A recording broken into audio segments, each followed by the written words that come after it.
Today we're going to talk about Aristotle.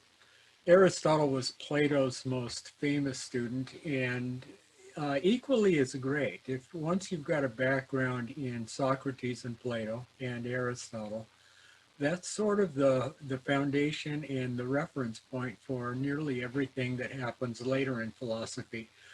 If you haven't done much reading in philosophy, you find it probably a little bit difficult and tedious.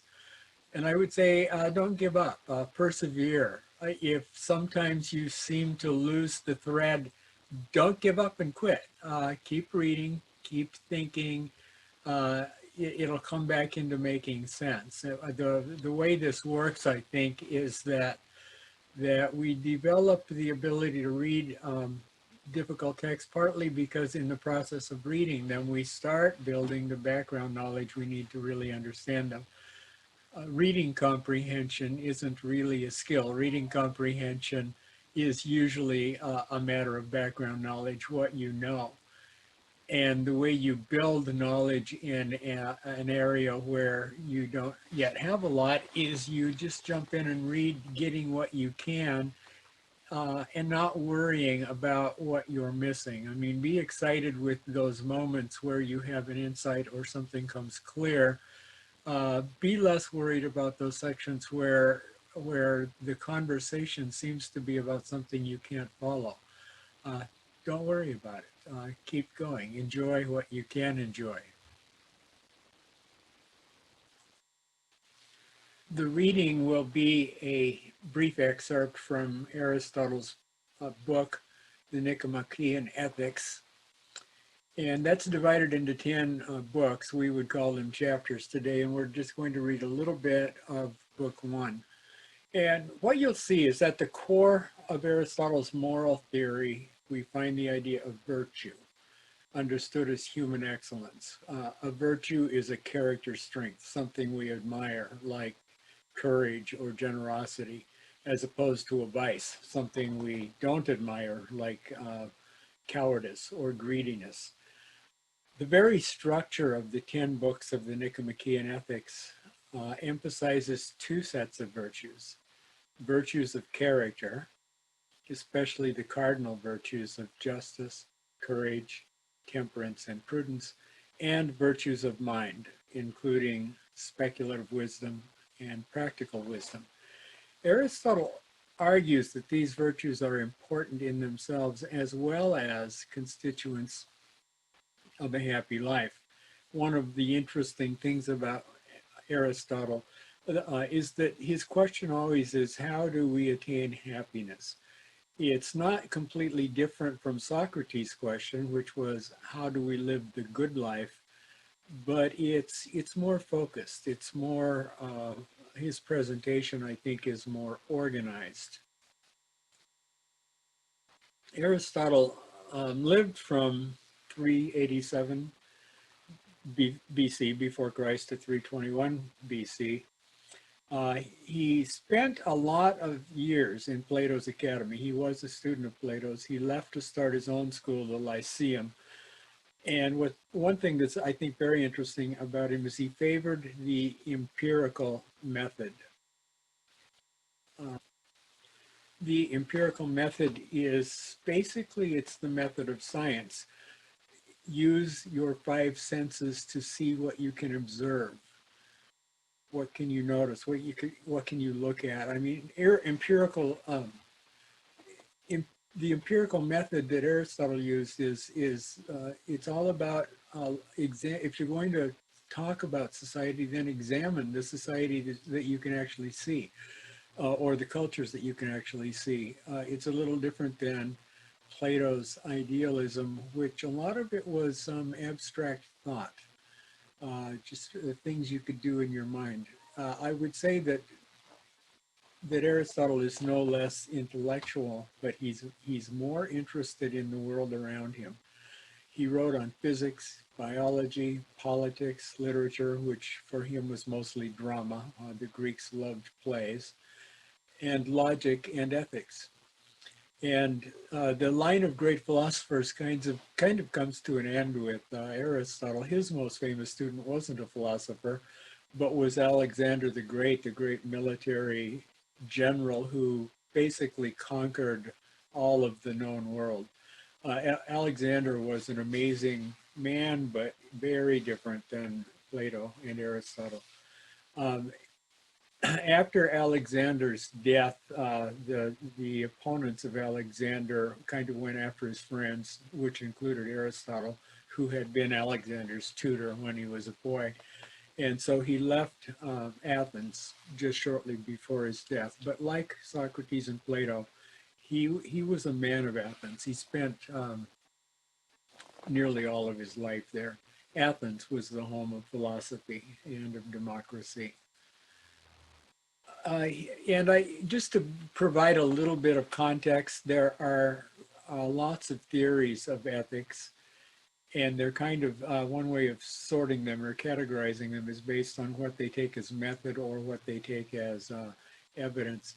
One of the more famous one is utilitarianism, which was uh, invented by John Stuart Mill and Jeremy Bentham. Uh, Deontology, which is just the study of duty. Uh, the most famous practitioner of that was probably Immanuel Kant. And then natural law, which is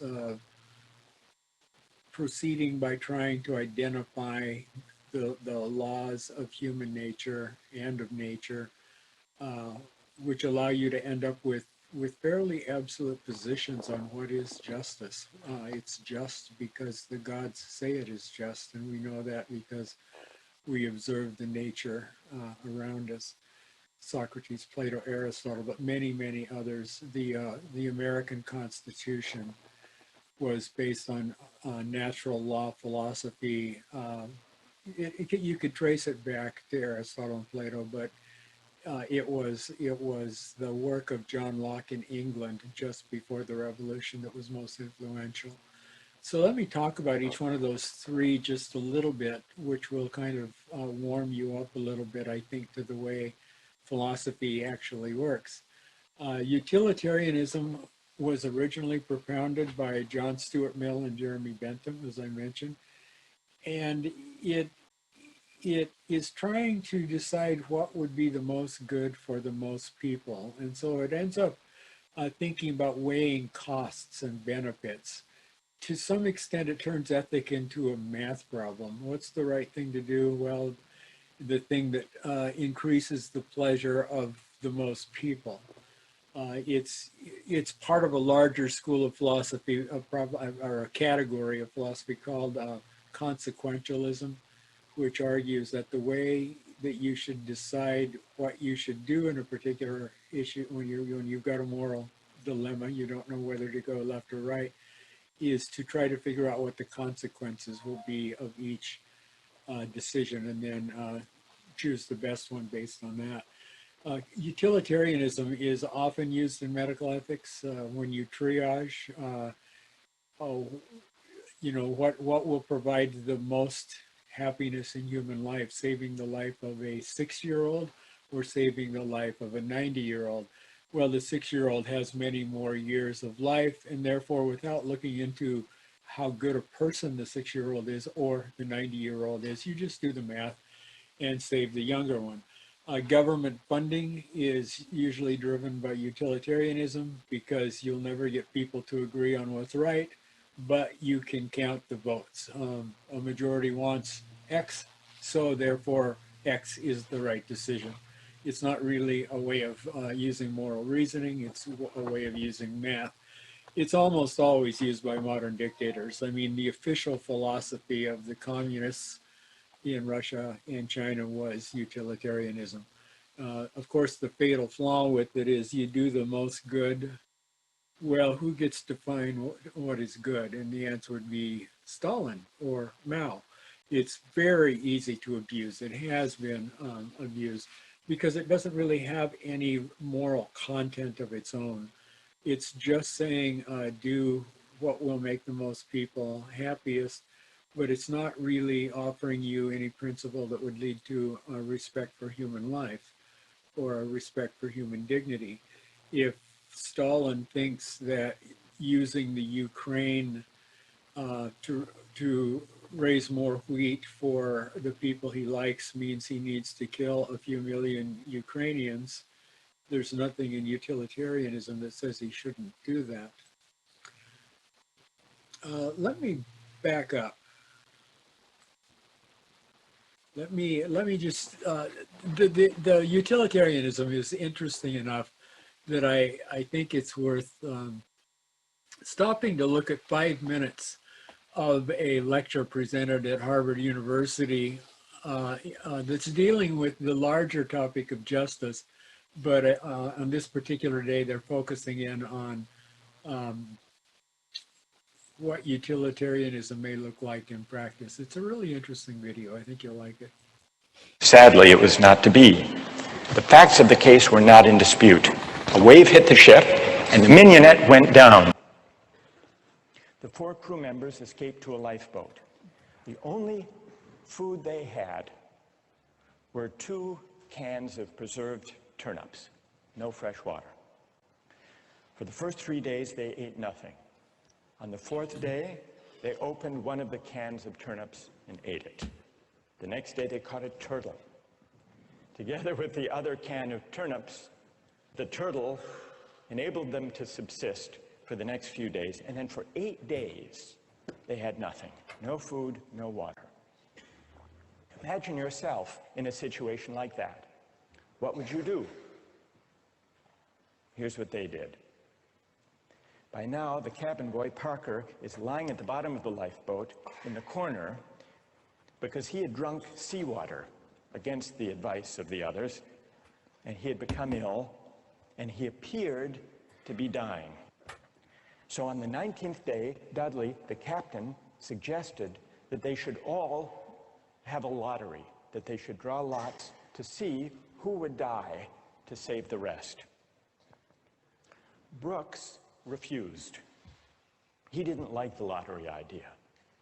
We don't know whether this was because he didn't want to take the chance or because he believed in categorical moral principles.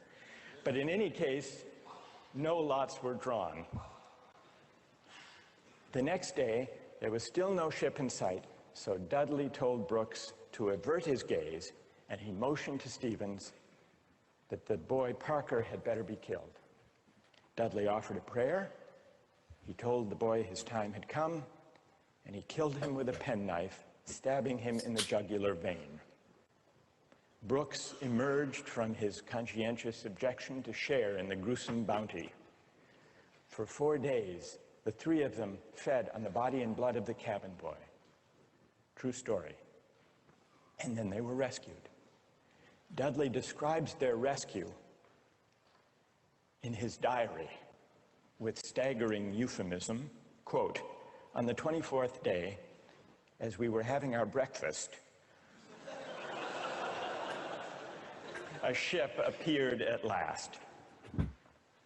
The 3 survivors were picked up by a German ship. They were taken back to Falmouth in England, where they were arrested and tried. Brooks turned state's witness. Dudley and Stevens went to trial. They didn't dispute the facts. They claimed they had acted out of necessity. That was their defense. They argued, in effect, better that one should die so that 3 could survive. The prosecutor wasn't swayed by that argument. He said murder is murder, and so the case went to trial. Now imagine you are the jury, and just to simplify the discussion, put aside the question of law, and let's assume that you as the jury are charged with deciding whether what they did was morally permissible or not. How many would vote not guilty, that what they did was morally permissible?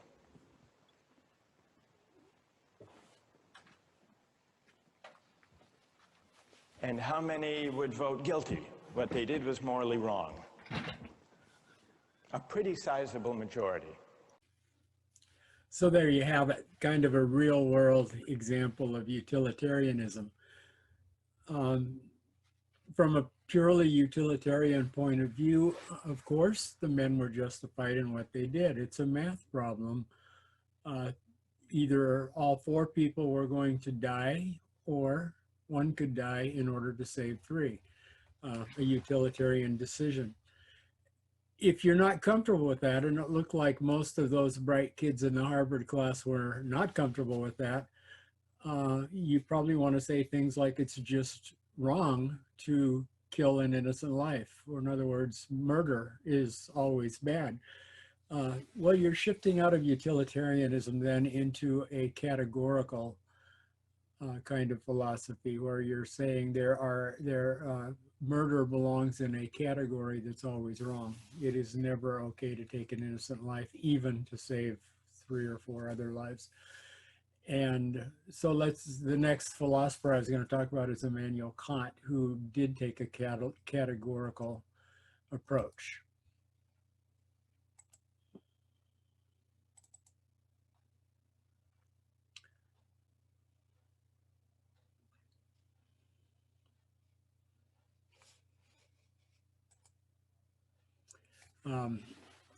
The type of philosophy that I'd labeled this was deontology, which is the study of duty, a focus on duties and rights.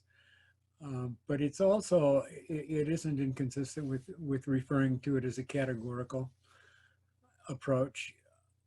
Immanuel Kant, what deontologists do in studying duty is they tend to get to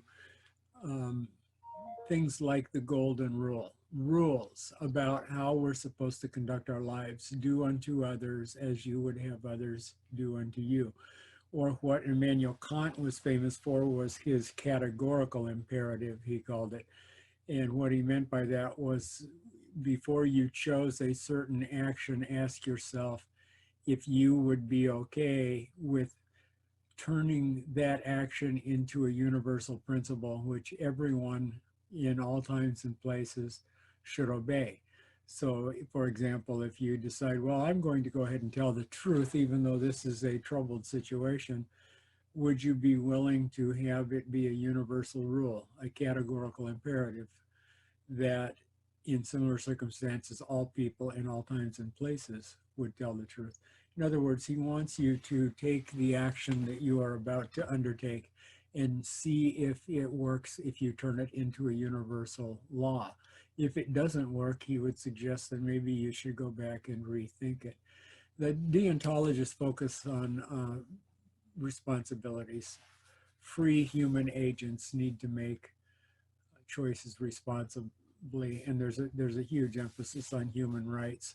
Obviously, killing some guy because you want to drink his blood to save your own life is ignoring his human right to life. And then natural law is another category of philosophy. And this is the category that Aristotle fits in most comfortably. Also, to some extent, Socrates and Plato, but it's more clear with Aristotle. The idea with natural law is the belief that there are laws governing human nature and our conduct, just as there are laws governing the physical universe.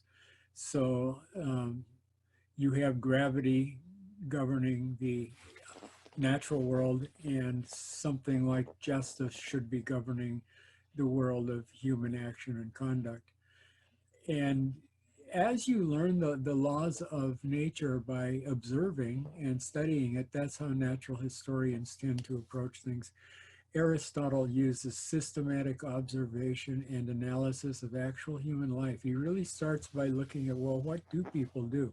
And he didn't confine himself to Athens. He was very interested in people from all the cultures he had access to.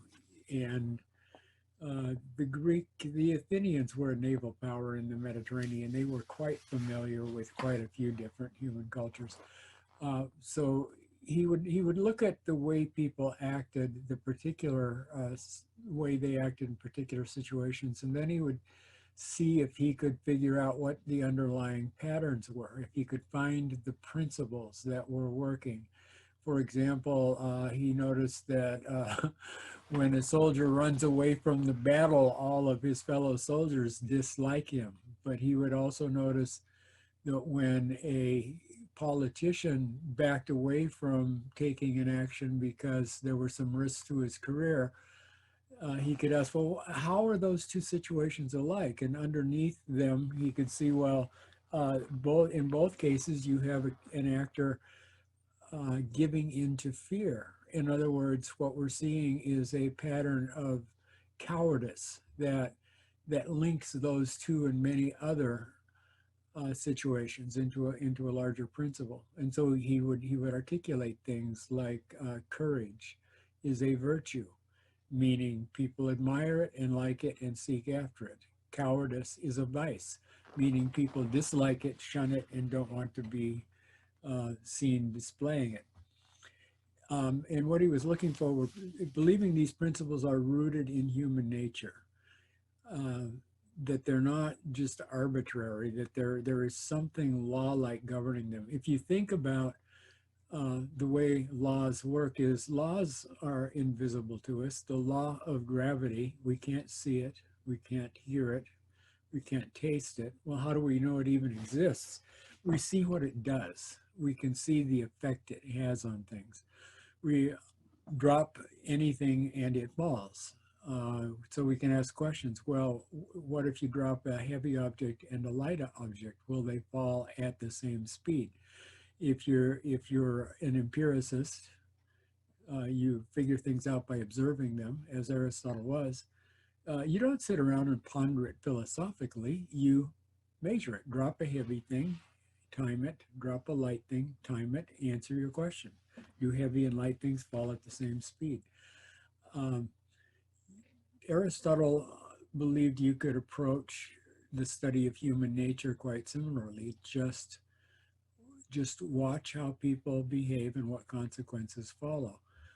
He believed, in other words, as Socrates did, that moral law was real. There was real law in nature, in us as natural beings, and that through using intelligence and reason, we could understand that law. And that's to some extent what he was doing in Nichomachean ethics.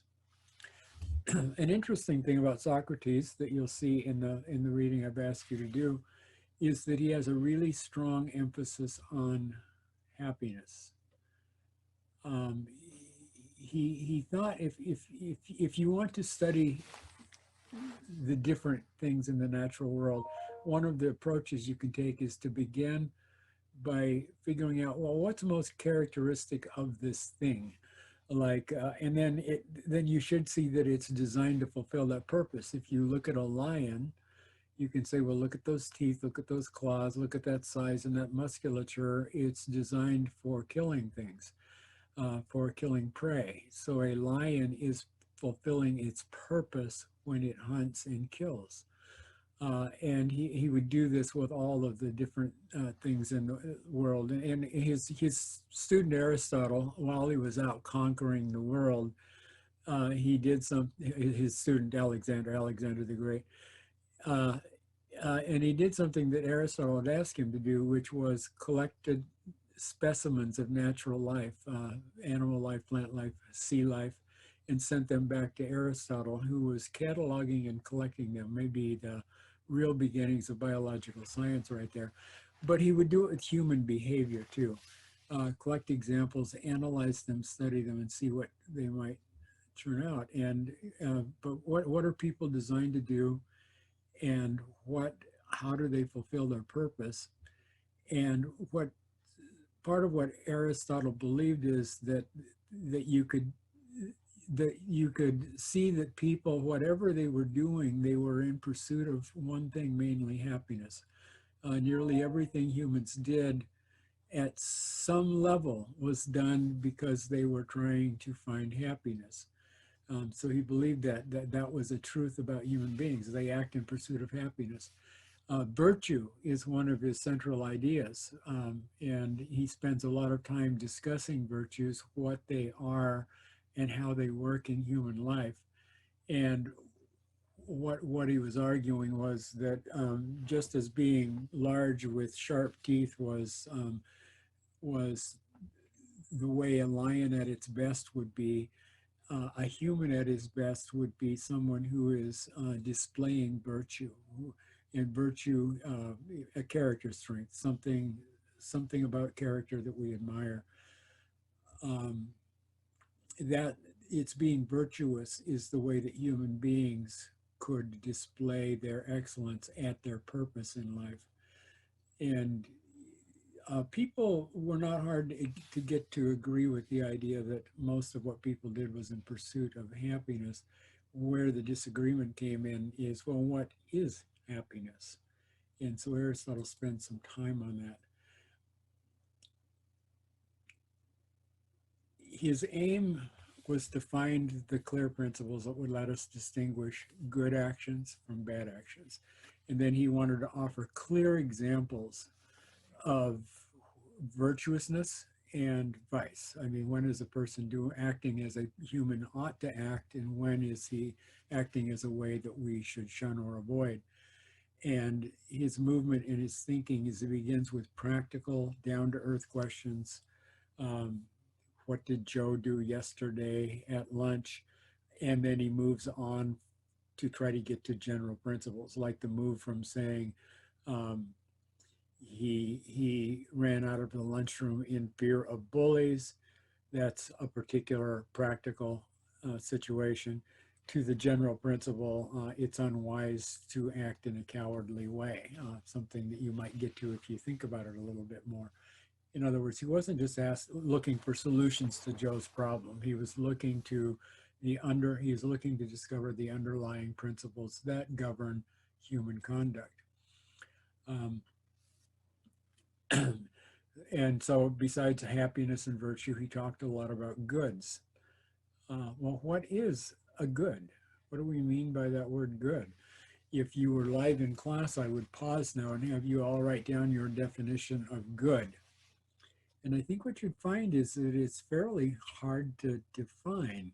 It's like the big important words very often are hard to nail down. What are they exactly? But Socrates begins by pointing out that some things are genuinely good. In other words, authentic really are good. And other things appear to be good, but maybe aren't. And so he makes a distinction between pleasure and happiness.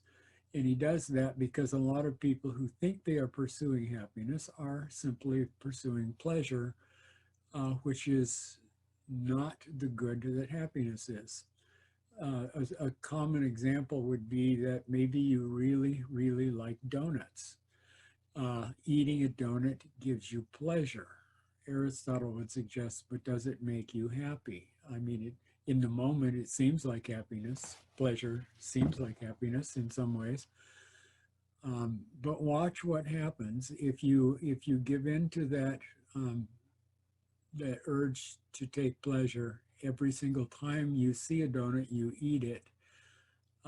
What you may find out is that you're not really getting closer to happiness. If your health deteriorates, you'll become very unhappy.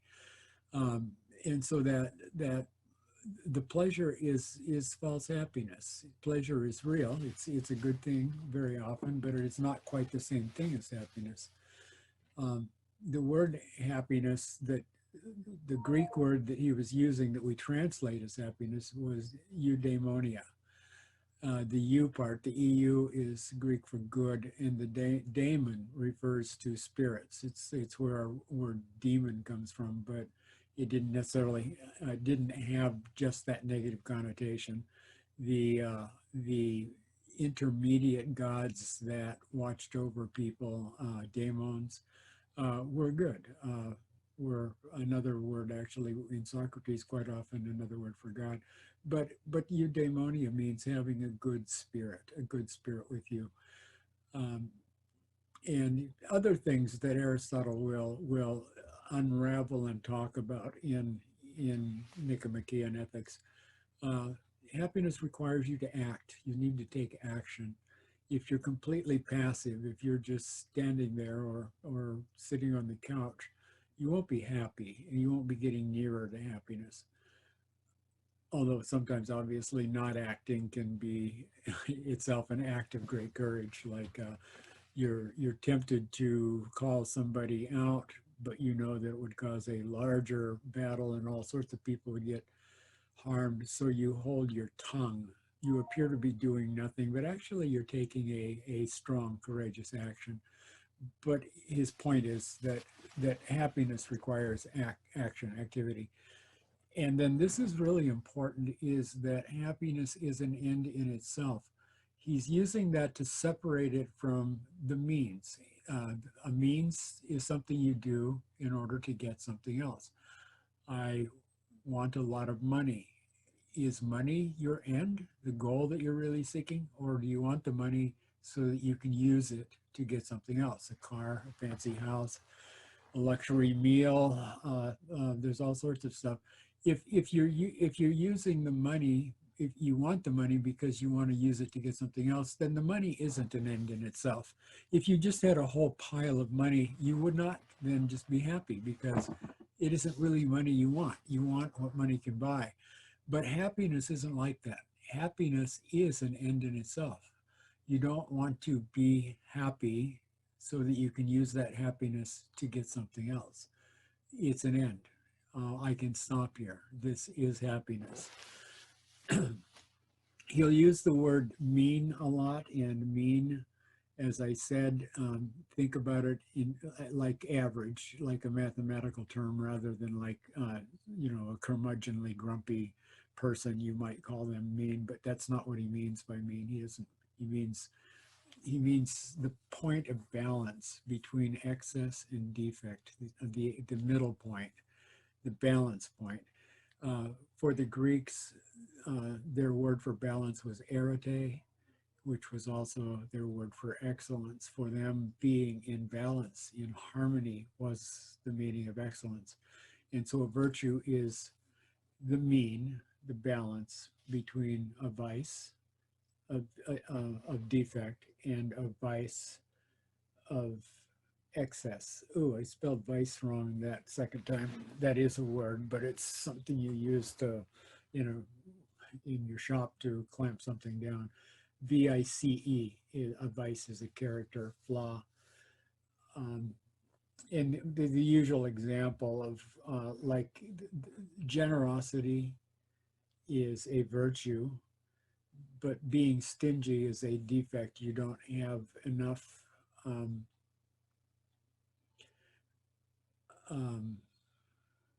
of that trait. And being a spendthrift or a prodigal, which means you just have a big party and blow all of your wealth in one wild evening. That's an excess, but it's also a vice rather than a virtue. For Aristotle, habits end up being central. Habits are like second nature. Nature are things we don't need to learn, our instincts. We just, like babies, don't need to learn to suckle the breast. They just know how to do it. It's hardwired into their genes. Habits are things that we have learned and acquired, but once we've acquired them, they feel like instinct. It's really hard when you live in a highly developed culture like we do. By the time we're conscious and attending college, we have so many habits that we think are just the way we are, but most of them probably are just the way we've become by what we do over and over again. For Aristotle, the point is to become accustomed to excellence, doing the right thing. Just keep doing it. If you have to choose between being honest and dishonest, just keep choosing being honest. What will happen is it will become a habit. It will just feel like the right thing to do. You won't need to spend a lot of your time redeciding stuff. Decide once and for all. I am going to be honest. I am not going to steal. You pass a dime laying on the sidewalk. Will you pick it up and take it? Well, of course not. It's not yours. It feels wrong to you to take something that doesn't belong to you. And this is Aristotle's conclusion at the end of this, quite a lot of work. And again, it's based on observing people and observing himself. It's doing what's right that makes us happy. We're happy when we are using the virtues. We're happy when we're acting virtuously. And then his a famous quote from him, "We are what we repeatedly do. Excellence is a habit. Uh, if we keep doing the right thing becomes our habit. And once we've accomplished that, we've reached excellence." Uh, and again, his method, what was Aristotle's method? What he does in Nichomachean ethics is he lists the popular views of happiness. What do people think is happiness? If you went around and interviewed 100 people, you'd probably get 3 or 4 answers that were getting repeated. What are they? Well, uh, then let's take each one of them one by one and examine it and analyze it and see what we find out. And so that's kind of the empirical method that he's using.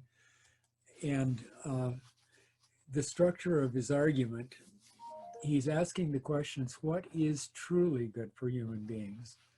And what is an end in itself and not just a means to something else? And then that all begins with what is most distinctive about human beings. Once we figure out what is it about human beings that makes them human beings unlike all other creatures, then we can start thinking about, well, what then is a human for? I mean, surely things are always designed to accomplish the purpose for which they exist. The lion with his teeth exists to keep the prey populations within bounds by eating them. Well, what is it? Oh, humans don't have big teeth or like a trunk like elephants, but what do they have? And what it seemed to Aristotle was unique about us was our rationality. We are the creatures that acquire knowledge, we know things, and we make choices, we choose. We're choosing all of the time. Uh, Even what we're thinking about is a choice. The 3 rules of life. This comes from a different philosopher, a guy named Hugh Nibley, but the 3 rules of life. Number 1, you can't stop thinking. Aristotle would have noticed that. We just never stop thinking. There's always this ongoing drama in our head. We're reimagining conversations that we had yesterday or that we think we might have later today. Uh, so we're always thinking, we can't turn it off. And number 2, some people disagree with this, but I promise you it's true. We can only think about one thing at a time. In live classes, somebody always tells me they're really good at multitasking. To be honest, I haven't seen anybody that's really good at multitasking. What it usually means is they're doing 2 things at the same time, both of them poorly. But cognitive scientists have shown that when you're multitasking, what you're doing is just shifting between 2 things from one back to the other really quickly. And what usually happens is that you do each of them more slowly than you would if you were just doing one thing. But anyway, rule 1, we can't stop thinking. Rule 2, we can think about only one thing at a time. And then rule 3, you're free to think about anything you want to. It's a choice. You make what you think about. And at the end of your life, you are what you repeatedly do, as Aristotle says. At the end of your life, you will be, for the most part, what you chose to spend your hours and minutes and days and months and years thinking about. You can think about, how to find a cure for cancer. You can think about how to steal some money from a friend. You can think about how to create a better bomb.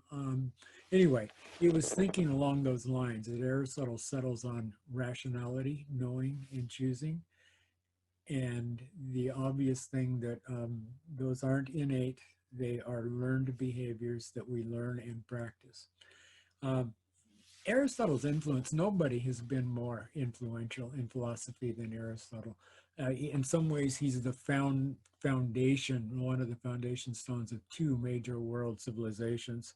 And there are only 4 or 5 of them out there. But the Muslims were, remember, he's from 300, 400 BC, between those 2 dates.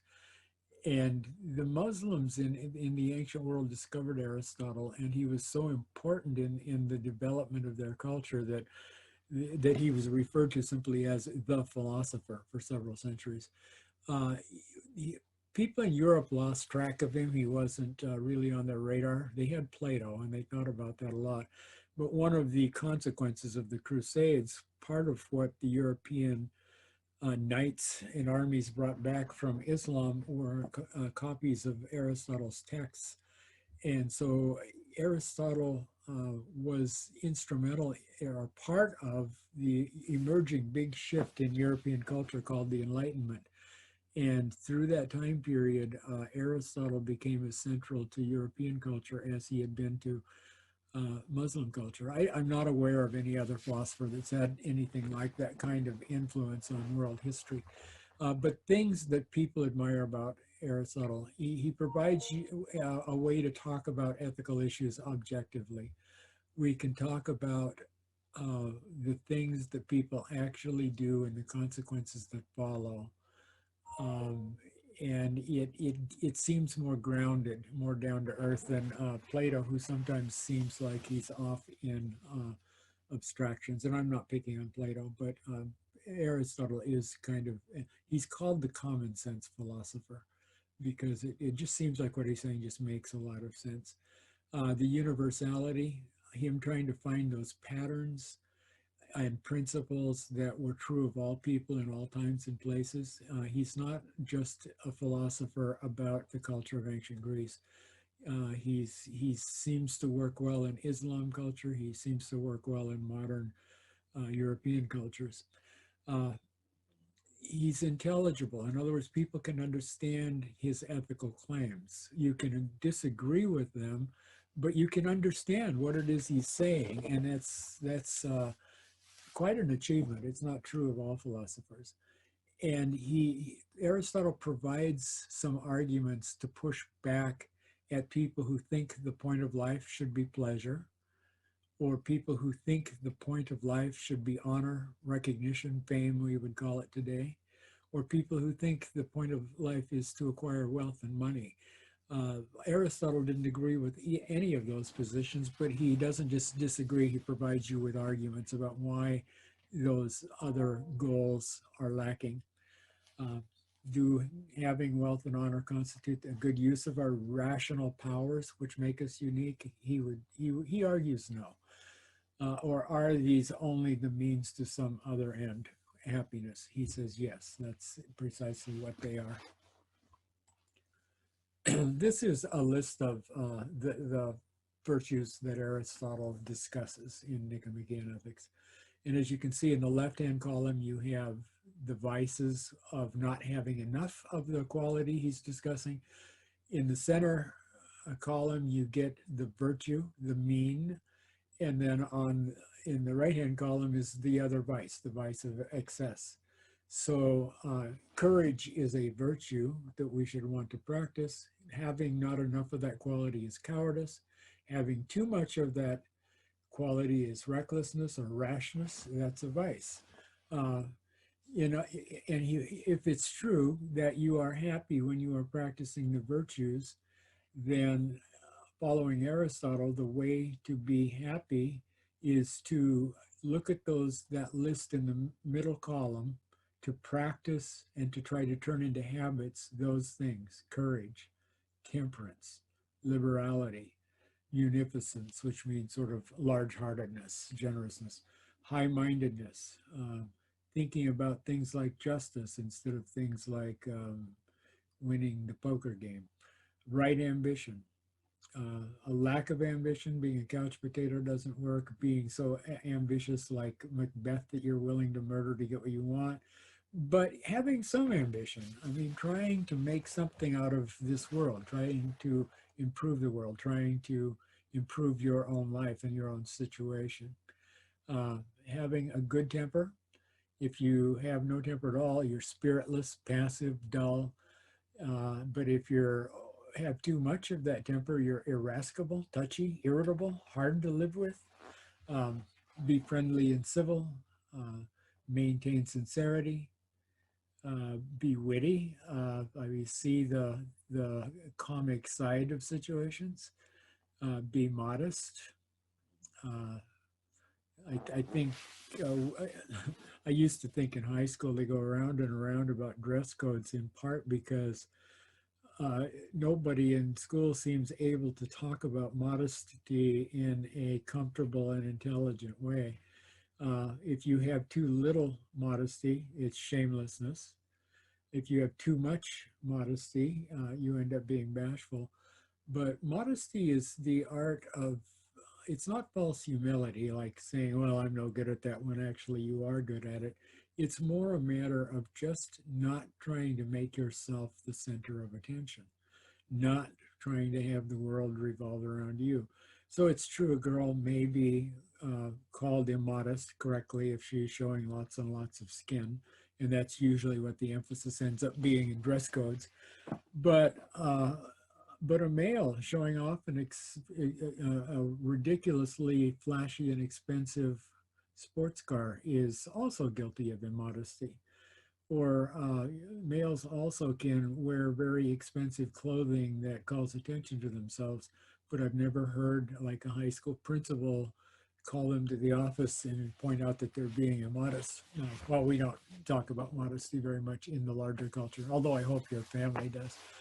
And then just resentment, like being a little bit angry and upset at things that are wrong. If you see somebody acting unjustly, you want to rectify that. You feel resentment towards them. If you don't feel that, if you have a defect, you're just callous. I mean, you're just too hard-hearted. And if you overreact and just want to get revenge, you're being spiteful. That's also a sin. But anyway, you can see how Aristotle sort of organized the world of morality into very, very easy to understand principles. And I should mention that the principles that every culture that lasts more than a day or two have sets of virtues that they try to teach to their members, but those sets of virtues vary from culture to culture. They vary to some degree. As I said earlier, there seem to be no human cultures that admire cowardice. All human cultures seem to admire courage. All human cultures seem to admire a kind of selfless willingness to help the group. But within, so they're the large, at a big, large pattern, Aristotle's idea that human nature is the same everywhere and that there are virtues that are universally liked, that seems to be accurate. But it's true that within that large similarity, there are differences. And so the Homeric virtues, Odysseus, physical strength, certainly, although Aristotle makes not much of that because he lives in a more intellectual culture, not so much of a warrior culture. It doesn't matter as much. And courage, cunning, and friendship. One of the virtues, the cunning that Odysseus is admired by the Homeric Greeks, the way he's always lying and deceiving and outwitting his opponents. They found that use of intelligence very admirable. Odysseus is one of their heroes. If you read the Odyssey, one of the things you'll notice is that everybody that Homer meets or that Odysseus meets, he lies to them. He lies to them about who he is, where he's from, what he's doing constantly, and that was deemed admirable. In small tribal communities, but also in military cultures like Sparta, Athens' neighbor, strength, ruthlessness, maybe even viciousness may be considered a virtue. Among the Spartans, for example, they took newborn babies to the elders, and if the baby wasn't physically perfect, if it had a defect in its body, they would kill it because Spartans had to be tough. They had to be, it was a requirement that you be able to endure much and that you be physically strong and that you be courageous on the battlefield. If watch the movie 300 if you want a good sense of the Spartan virtues. They believed that human life was freedom and that life without freedom was not worth living, and they would take on the most formidable empire in the history of the world, the Persians, in order to preserve their freedom. Um, when you, like the early America, strongly influenced by Christianity, the Puritans in particular, had virtues that humility, obedience, prayerfulness, piety, that we don't talk about a lot, but were quite different than the virtues that Aristotle uh, suggests. Although virtues like courage and generosity, they also believed in. Most of us now live in a bureaucratic culture, whatever other cultures we come from. If you're here at this college, you're living within a bureaucracy and learning what it expects from you. Well, it expects punctuality. It likes rationality. You can do almost anything you want to in a bureaucracy if you can provide a rationale for it, a logical, reasonable set of words that make what you're doing seem to be right. Um, and pleasantness, niceness. You get in trouble in bureaucracies. You don't have to be a good person to thrive in a bureaucracy, but you do have to put on a mask of niceness all the time.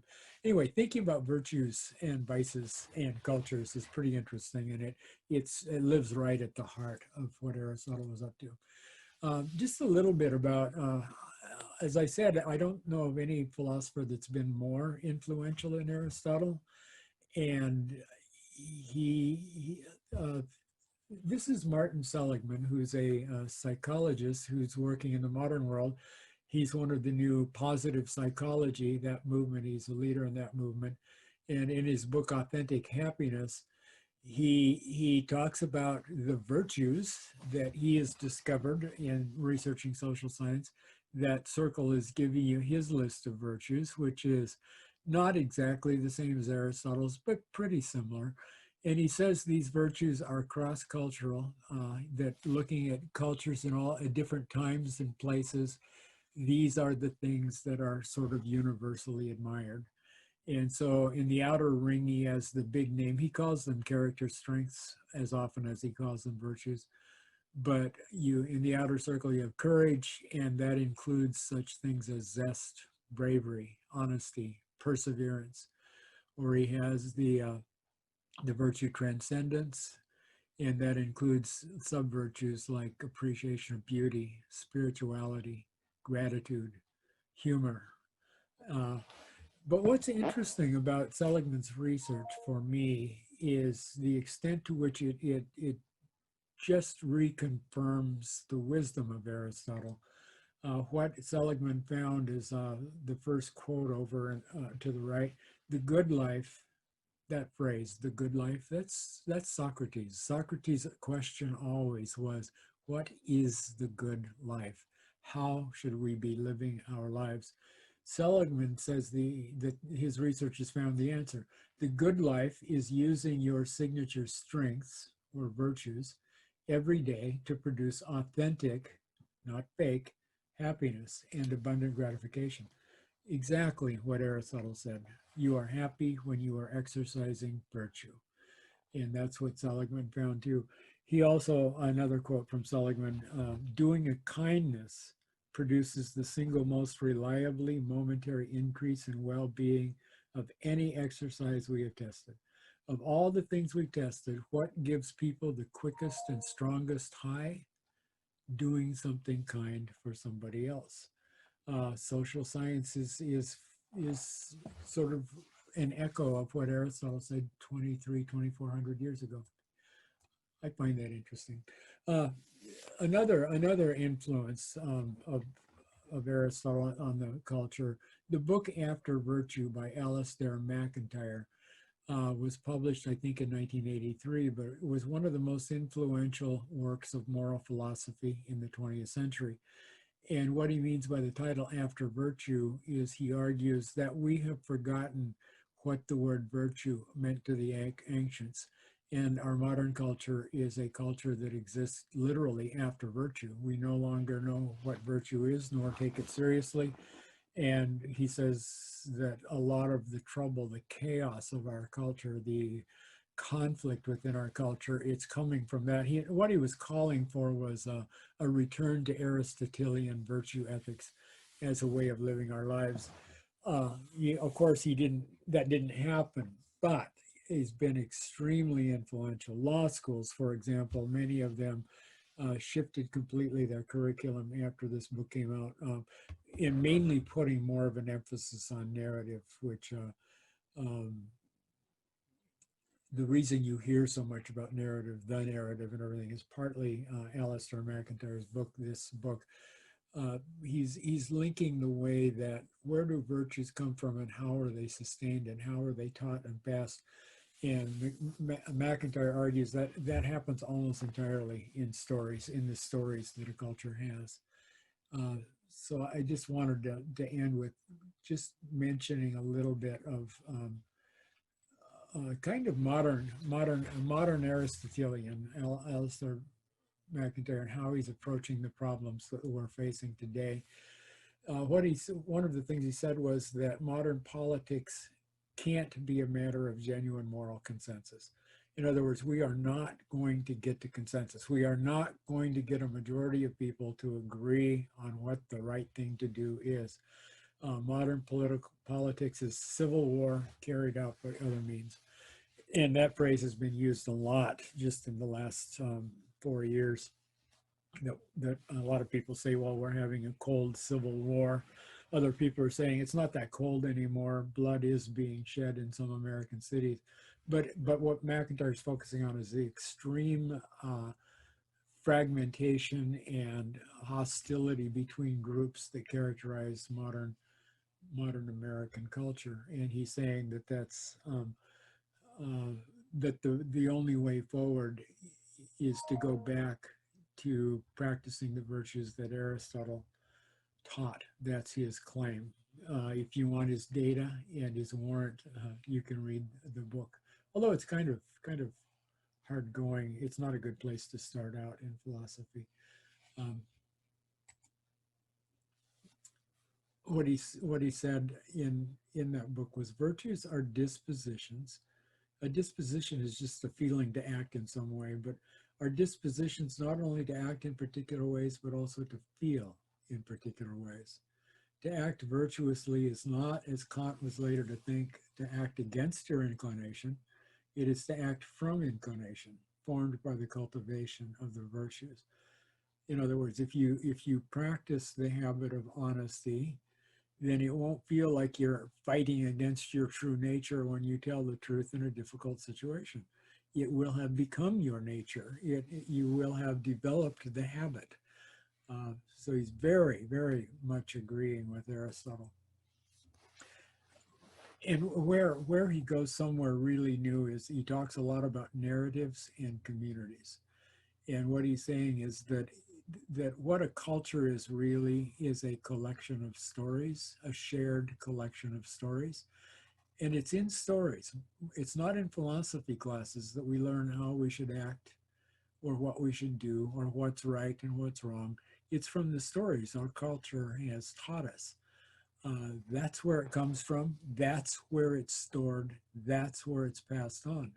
He says, if you ask him, what should I do? I can only answer, of what story or stories do I find myself a part?